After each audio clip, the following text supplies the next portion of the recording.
Well, hey, today I'm going to be engaging with a video from Jordan Peterson talking about parenting. So let's just jump right into it.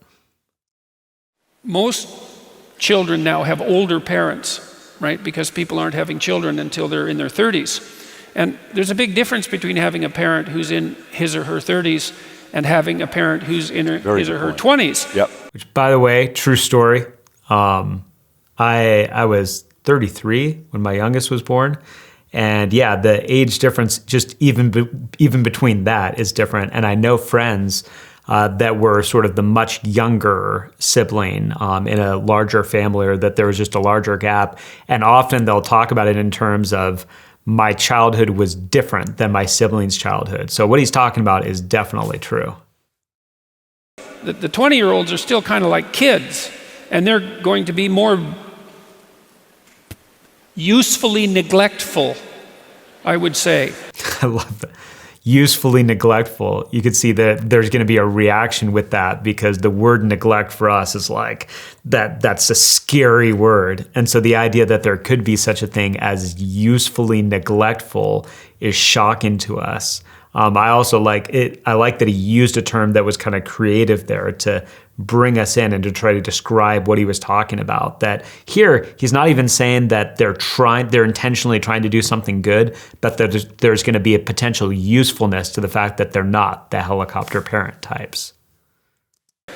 Well, look, one of the things we used to do with my daughter when she was very little was, she was about a year and a half, is we'd have her in a room alone, and she would usually complain about that for a few minutes, and then she'd find a way to amuse herself. She liked to take books out of shelves and put them back in, and like if you let her get through that initial bit of misery, then she would learn how to regulate herself, and she got very good at that.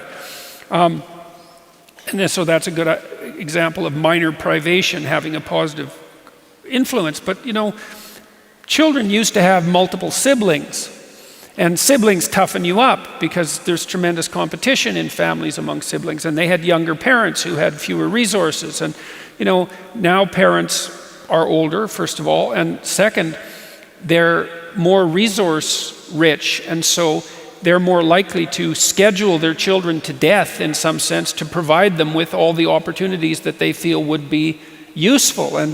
Yeah, and the sibling thing is interesting too, just because families do tend to be smaller. Like I grew up, I have one sister and one brother, and so there were three of us kids. And that was definitely not considered a big family when I was growing up in the 80s and 90s. And now we have three sons. And we don't get lots of looks, but we're definitely considered a big family compared to most of our contemporaries and people around us. And part of it, even with the sibling thing, it's sort of is like for most people, it's a blessing and a curse to have siblings. And he talks about the whole idea of that they toughen you up.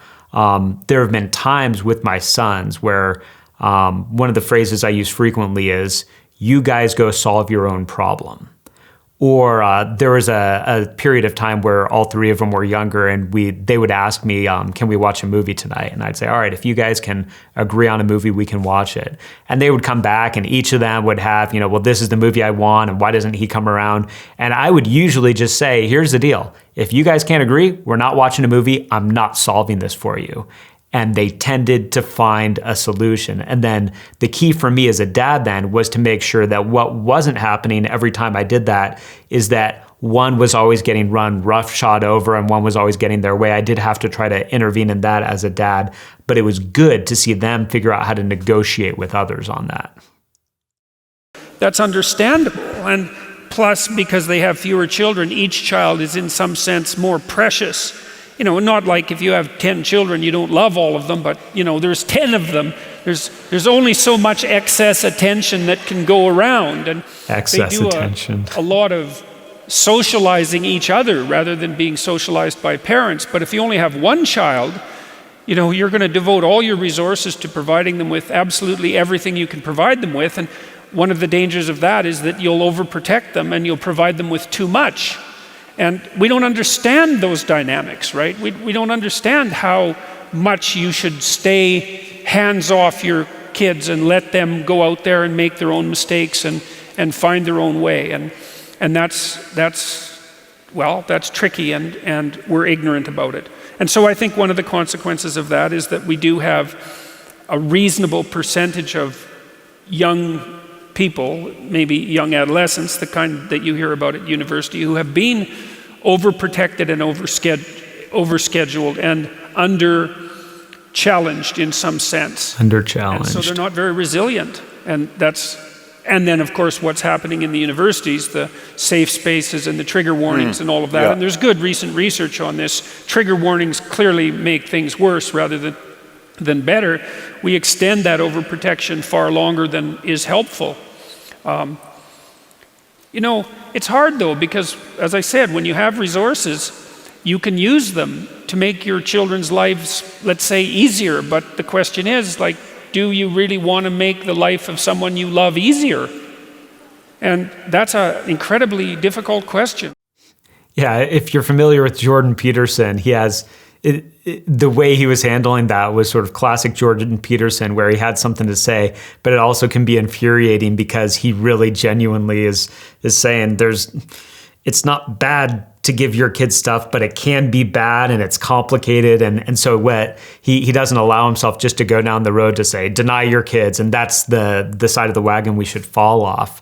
But what he was talking about there was, I think it's a lot of common grace wisdom, because Peterson is not specifically coming from scripture on that, but he is just talking about the fact that we can see it, as much as we may be saying, the more that I can do for my kid and the more that I can protect them and the more attention I can give them and the more I can pave their way to success, clearly that's better for them. And just saying no, there's downsides to this.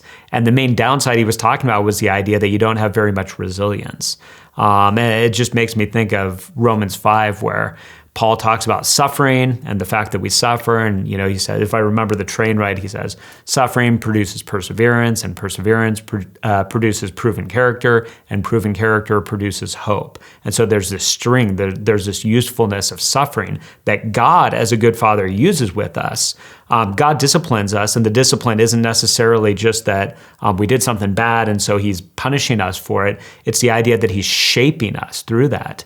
And so for those of us that have the blessing to be parents, we have to do the hard work of working through this and saying, there are times where it is going to be better for me to think about my kid and not just think, how am I protecting them from the dangers in the world, but to say, how am I looking to actively build endurance and perseverance and resilience and the kinds of qualities that I would want to have a person to have, that I would want me to have, that I would want to develop all those.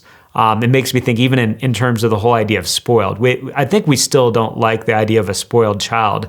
But sometimes, wives will even say this, I want a husband who spoils me. And it's always been so funny to me, because it's spoiled stuff is bad. We don't want spoiled stuff. We don't want spoiled children. We don't want weak children. We want resilient children. And so for those of us that have more resources in the West to be able to pave a lot of the path for our kids, we've got to be careful of that and say, how am I setting up my children to have endurance, to be able to deal with the difficulties so that they can have endurance, so that they can have proven character, and so that ultimately in Jesus they can have hope.